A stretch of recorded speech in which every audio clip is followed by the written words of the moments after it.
They say a mother's prayers can lift a child out of the deepest pit. But nobody talks about what happens when the opposite is true. For most of my life I believed I was cursed. No matter how hard I tried, something always went wrong at the last minute. Opportunities slipped through my fingers. Breakthroughs collapsed without warning. People who started the journey with me moved ahead while I remained stuck, explaining the same failures year after year. I blamed the economy. I blamed enemies I couldn't see. Sometimes I even blamed God. It never crossed my mind, not even once, that the voice quietly shaping my destiny was the same voice that gave birth to me. Growing up, my mother was admired by everyone outside our home. In public, she was kind, prayerful, respected. Women praised her discipline. Church members called her a strong woman of faith. Relatives said, "Your mother is a good woman. You're lucky, sis." And I believed them.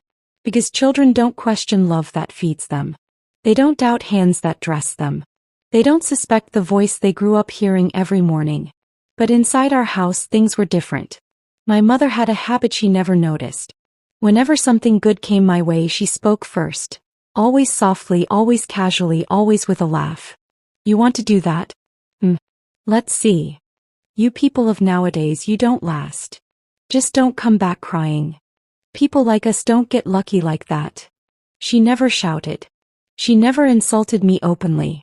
She never said, "You will fail, sis." But every sentence carried doubt. Every reaction drained confidence. Every response planted fear. When I told her about my first job interview, she sighed and said, "Interviews are for children of big men." I didn't get the job. When I shared plans to start a small business, she shook her head and replied, "You'll waste your money. You're not business-minded." The business collapsed within months. When someone wanted to help me, she warned, "People don't help for free. Be careful." I pulled away. The help disappeared. At first, I thought these were coincidences. Life happens, right? Everyone fails sometimes. But over the years, a pattern formed.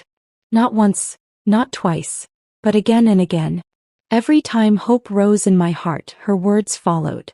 Every time her words followed, things fell apart. So I defended her. Because how do you accuse your own mother? How do you accept that the woman who carried you might also be crushing you? It wasn't until the night everything finally broke that I began to see clearly. I had reached a point where nothing in my life made sense anymore. I was older now, tired, embarrassed, exhausted from explaining my life to people who once looked up to me. That night I couldn't sleep. I wasn't angry. I wasn't even desperate. I was empty. So I prayed, not the polite kind of prayer. Not the church prayer. I prayed like someone who had nothing left to protect. "God, if there is something I am not seeing, show me. If I am the problem, correct me. If someone is standing in my way, expose it, even if it hurts." I didn't expect an answer. But answers don't always come as voices. Sometimes they come as memories. Scenes from my life began replaying in my mind. Moments I had ignored. Statements I had laughed off. Warnings I had normalized. Then I remembered something that shook me deeply. Whenever something went wrong in my life, my mother was never surprised. Not once. She always said, "I knew it. I already said it." That's how it ends.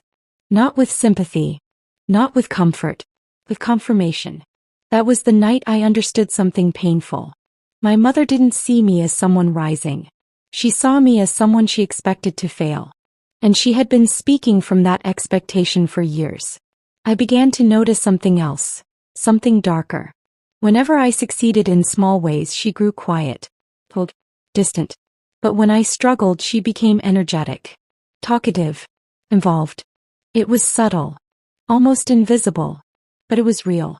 I wasn't fighting witchcraft from outside. I wasn't battling village enemies.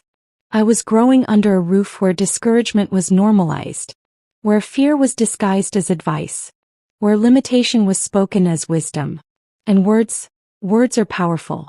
Especially when they come from a parent. Especially when they are repeated. Especially when the child believes them.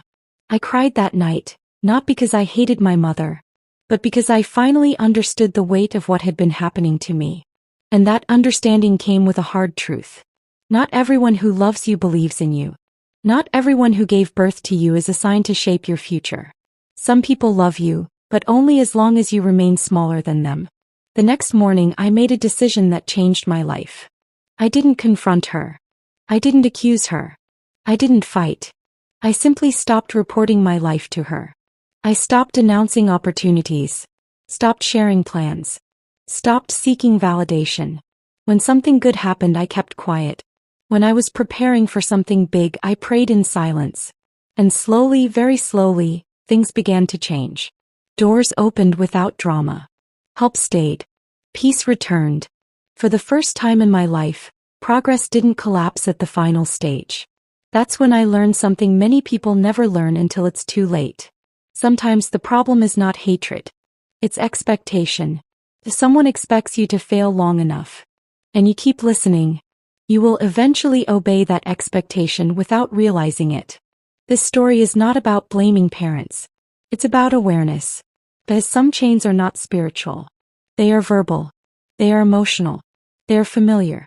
And they only break when you stop exposing your destiny to voices that don't protect it. If this story touched you, if it felt personal, if it sounded like your own life, you are not alone. And your failure may not be who you are.